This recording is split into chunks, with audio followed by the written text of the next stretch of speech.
Whether product roadmaps should have dates has attracted much debate in product management. Some people passionately argue that dates should be banned from roadmaps. Others claim that they are useful.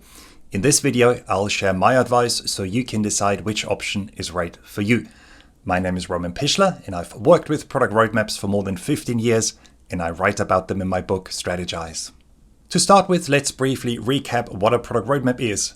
A roadmap is a high-level plan that states how a product is likely to evolve over the next, say, 12 months. And this plan shows the specific benefits the product should offer.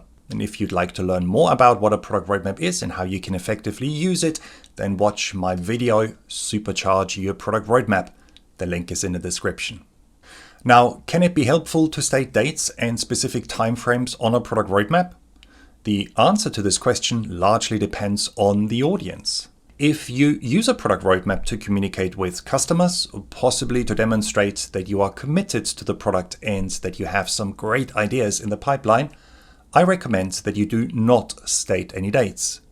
Instead, use big coarse-grained timeframes like in the first half of the year and in the second half of the year.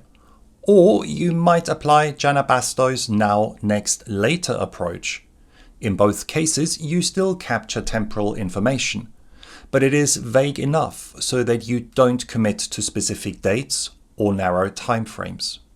This avoids the risk of putting yourself and your development teams under pressure and possibly disappointing customers. However, if you use an internal product roadmap that guides the work of the development teams and aligns the stakeholders, I recommend using specific timeframes or dates. Why? Well, there are two reasons. First, it helps you understand if your plan is realistic, if the contents can be delivered as expected. And second, as you implement the roadmap, unforeseen things can happen.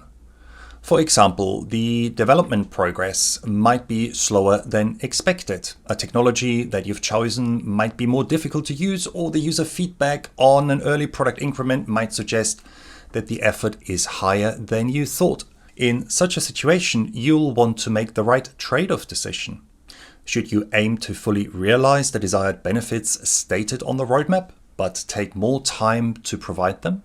Or should you be less ambitious but stick to the date or time frame?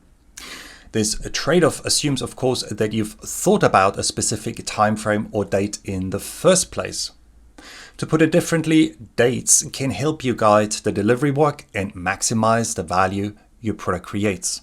Now, if you are still uncomfortable about having dates on an internal product roadmap, then ask yourself why this is. A common cause is that stakeholders want specific features delivered at a certain date. And if that's the case for you, then apply the following two measures. First, use an outcome-based, goal-oriented roadmap like my Go product roadmap, which I discuss in a separate video, instead of a traditional feature-based roadmap.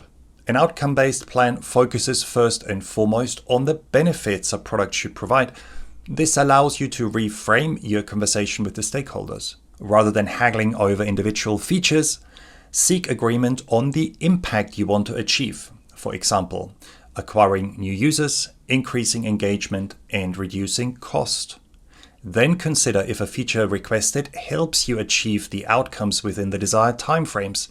If that's the case, add it to the roadmap. Otherwise, adapt or decline it. And this brings me to the second measure. Learn to effectively say no to stakeholders. I've recorded a whole video on this topic, which is linked in the description, so I'll summarize my 3 top recommendations for saying no. First, actively listen to the person to understand their needs and goals. Second, explore if you can come up with a solution that works for everyone. But don't make the mistake of agreeing to a weak compromise and don't allow the stakeholder to put you under pressure. Your job is not to please stakeholders, but to maximize the value your product creates for the users and the business as a whole. Finally, don't feel bad about having to decline a request. Innovation is saying no to 1,000 things. You have to pick carefully, as Steve Jobs once said.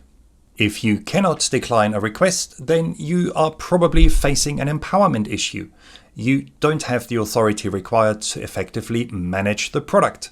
In this case, engage with the decision makers in the organization and help them understand the level of empowerment you need to succeed in your job and maximize the value your product creates. I hope you found this video helpful. You can learn more about product roadmaps by attending my training courses and by reading my book Strategize.